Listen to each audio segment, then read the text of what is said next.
Let's start. The project name is the async task. Let's see the project structure. At the app level build.gradle file, write this plugin. Then integrate the Firebase Crashlytics library in the Gradle file.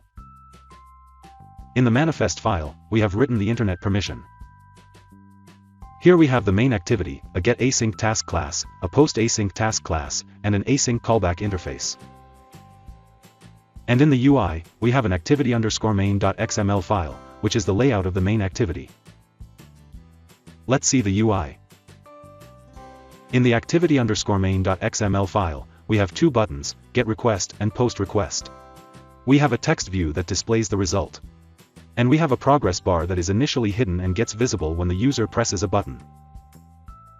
Let's see the code. The scroll view is the root layout. This is the constraint layout. This is the getRequest button. This is the postRequest button. This is the text view that displays the result. And this is the progress bar. The visibility is set to gone, so the progress bar would be hidden initially. Let's see the Kotlin code now. This is the async callback interface. This interface has a function called setResult.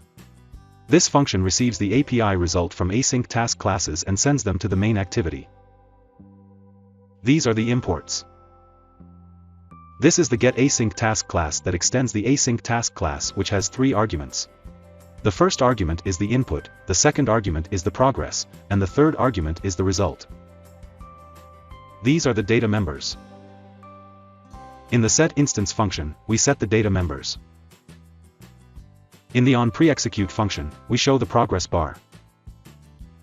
The doInBackground function works on a background thread, so we will perform the API calling task in this function. Here we specify the URL from which we will call an API. Here we execute the API call. Here we receive the response. If the status code is 200, that means the result is OK, otherwise, the response has some error. When we get the response, we stop the progress bar. Since the API call was working in the background thread, and the progress bar was working on the main UI thread, to stop the progress bar we need to access the UI thread, so we have used the run on UI thread function. And finally, we return the result, which gets thrown in the onPostExecute function.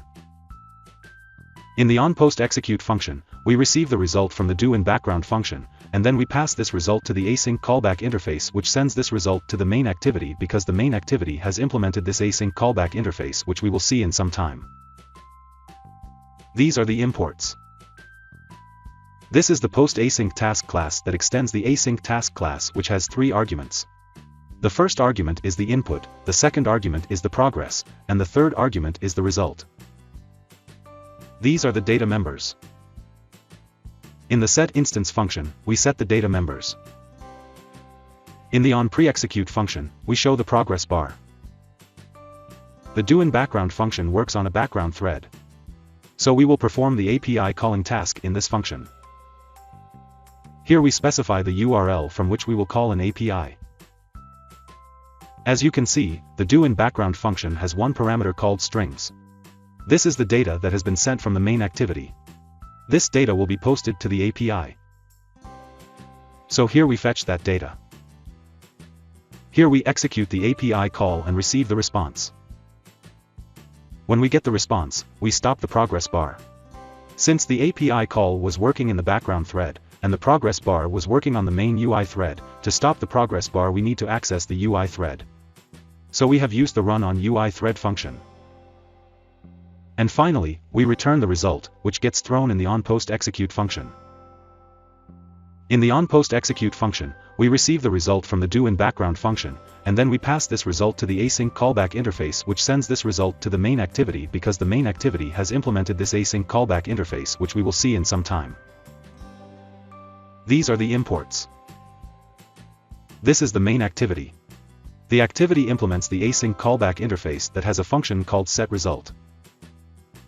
When the getRequest button is clicked, we create an object of the getAsync task class, call the setInstance function, and then call the execute method. This line calls the getAPI. And its result is shown via the setResult function.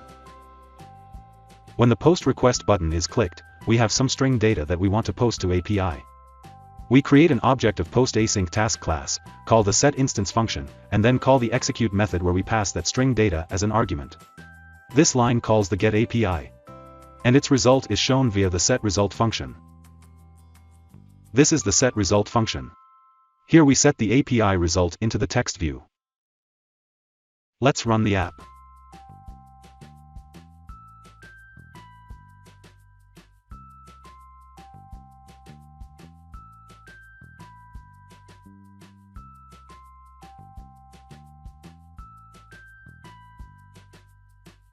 So that's it. That's how you can use the async task for background work including API calls in Kotlin Android. Thanks for watching.